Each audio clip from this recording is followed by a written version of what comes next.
Les gars, la vérité, ceux qui n'aiment pas le Barça, c'est qu'ils n'aiment pas le foot. Même si t'aimes pas le Barça, tu dois apprécier le jeu. Si t'aimes le foot, tu apprécies le jeu qu'ils font. Le premier but qu'ils mettent contre Getafe pour le 1-0, mais c'est trop beau. T'as Rafinha sur le côté, il est là, mais il trouve un trou de souris pour donner à Olmo. Olmo, il fait quoi? Contrôle, talonnade. Talonnade pour Ferran Torres qui arrive ici. Ferran Torres en une touche, il met au fond. En fait, c'est trop fluide, c'est trop beau. À un moment donné, il faut savoir apprécier le football. Et le beau football, c'est le Barça. Ça a toujours été comme ça. Tu vois qu'en fait, tous les joueurs, ils sont en mouvement, ils se trouvent facilement. Ça joue en une touche, deux touches, c'est fluide. C'est trop beau. Et c'est pas des joueurs de fou qu'ils arrivent à faire ça. C'est pour te dire à quel point l'ADN du club, elle est forte. Il y a un système de jeu et une ADN qui font que tous les joueurs, peu importe leur qualité individuelle, ils peuvent participer à ce jeu-là. Ferran Torres, de base, c'est un remplaçant. Dani Olmo, tout le monde dit que même que Fermin Lopez, il doit le sauter. Et c'est ça la beauté du Barça. C'est que le jeu sera toujours la priorité. Et si t'aimes le foot, tu dois aimer le jeu du Barça. Rappelez-vous en 2023, ActuFoot avait tweeté quelque chose. Tais-toi, t'es nul, Vinicius à Ferran Torres. Vinicius à Ferran Torres dans le Classico, il avait dit, tais-toi, t'es nul. Ben, force à de constater que, au jour d'aujourd'hui, ce Toto-là, qui était apparemment un ballon d'or, franchement, un Toto, Ferran Torres aujourd'hui, c'est 3 Vinicius. Ferran Torres aujourd'hui n'a rien à envier à Mbappé, à Haaland. Ferran Torres n'a rien à envier à Vinicius. Ferran Torres aujourd'hui, le requin, franchement, quelle clinique. Franchement, en une mi-temps, face à Getafe, qui veulent déchirer Koundé. Face à Getafe, Ferran Torres, les frères, c'est Fernando Torres. Ferran Torres aujourd'hui, c'est Fernando Torres. Il est prêt, les frères. En une mi-temps, 45 minutes, il allait mettre un triplé. Franchement, une frappasse sur la barre. Mais les buts de Ferran Torres, regardez comme il est chirurgical. En fait, lui, j'ai compris. Ferran Torres, Dani Olmo, Lewandowski, franchement, pour que Ferran Torres soit clinique, il faut mettre Lewandowski sur le banc. Mais Lewandowski approche de lui, vous allez voir. Il va sentir la pression, il va faire ce qu'il faut. Franchement, Ferran Torres, aujourd'hui, je répète, n'a rien à envier à Vinicius. Ouais, le Barça, sans Yamal, vous allez galérer, ça va pas être la même, vous allez pas gagner vos matchs, quoi?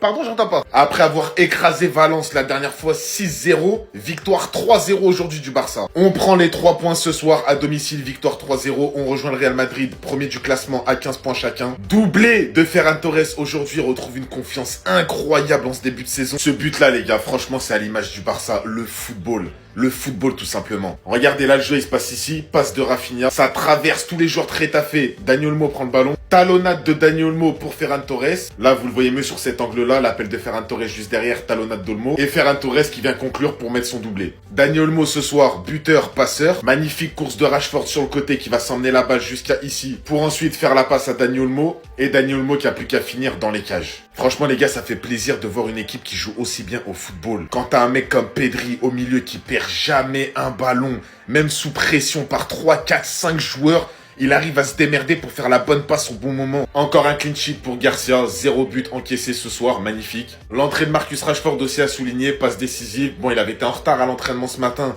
donc Hansi Flick l'a puni, l'a mis sur le banc pendant la première mi-temps. Il est rentré, il est décisif, ça fait plaisir. Donc les gars, sans Lamine Yamal, c'est quand même pas mal. Alors là, le premier but du Barça, il a montré à toutes les écoles de football. Clairement, une action purement catalane. Mais s'il vous plaît, regardez-moi cette passe caviar de Rafinha. Passe millimétrée à la Pedri comme on en voit d'habitude, qui trouve Dani Olmo. Et Dani Olmo lui aussi, c'est la magie. Cette petite talonnade subtile qui donne à Ferran Torres qui a plus qu'à ajuster.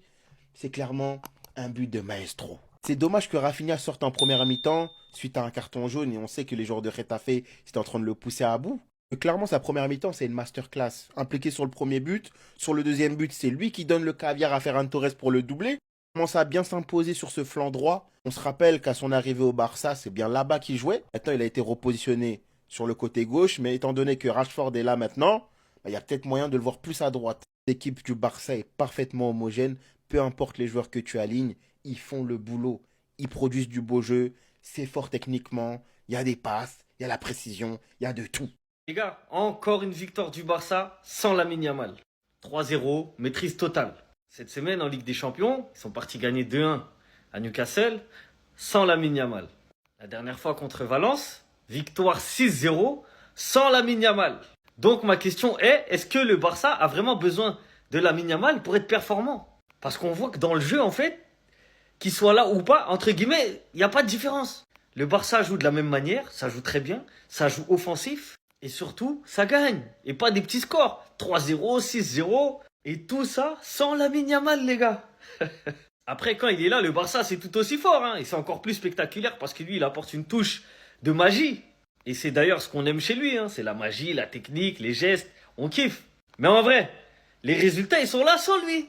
Et c'est là que tu vois que c'est un groupe, en fait, le Barça. C'est un groupe, c'est une équipe, c'est un collectif. Rashford, il rentre, passe décisive. Olmo sur le banc, Fermin Lopez y joue, but. Olmo titulaire, but, passe. Ferran Torres, position de numéro 9, but. Ferran Torres, ailier gauche, but. Et en fait, c'est fort, parce que tu sens que le banc est bon. La profondeur de banc est meilleure cette saison que la saison passée. La saison passée, tu avais l'impression que quand les titulaires étaient pas là, c'était beaucoup plus compliqué.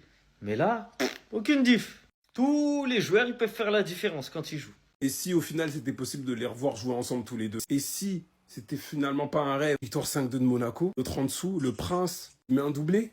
Vous pouvez pas comprendre parce que c'est les émotions. Les gars, on parle d'un mec qui a été posté par Messi. Quel autre jeune de la Masia ou quel autre jeune dans le monde il a posté comme ça, en plus en lui faisant un câlin? Carigno! Non, c'est pas possible, les émotions, vous pouvez pas comprendre. Après son but en Ligue des Champions, ici c'est lui finalement qui sauvait l'AS Monaco. Parce qu'ils aiment bien te choquer pour rien, offensivement et tout, vas-y, bref. J'ai même pas envie de parler de Monaco.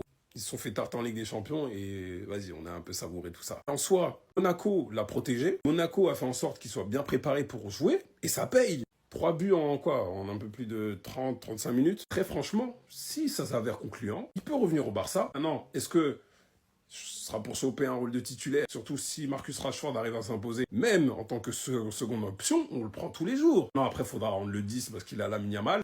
Mais franchement, s'il continue comme ça sur toute la saison, le prêt sera concluant et sûr à 100% que, comment il s'appelle, Hansi Flick va le garder. En tout cas, ça fait extrêmement plaisir parce que le petit revient de loin. C'était lui l'élu de base. C'était lui le prince. C'était lui le successeur de Messi. Donc j'espère que ça va continuer comme ça. Franchement, ça fait hyper plaisir.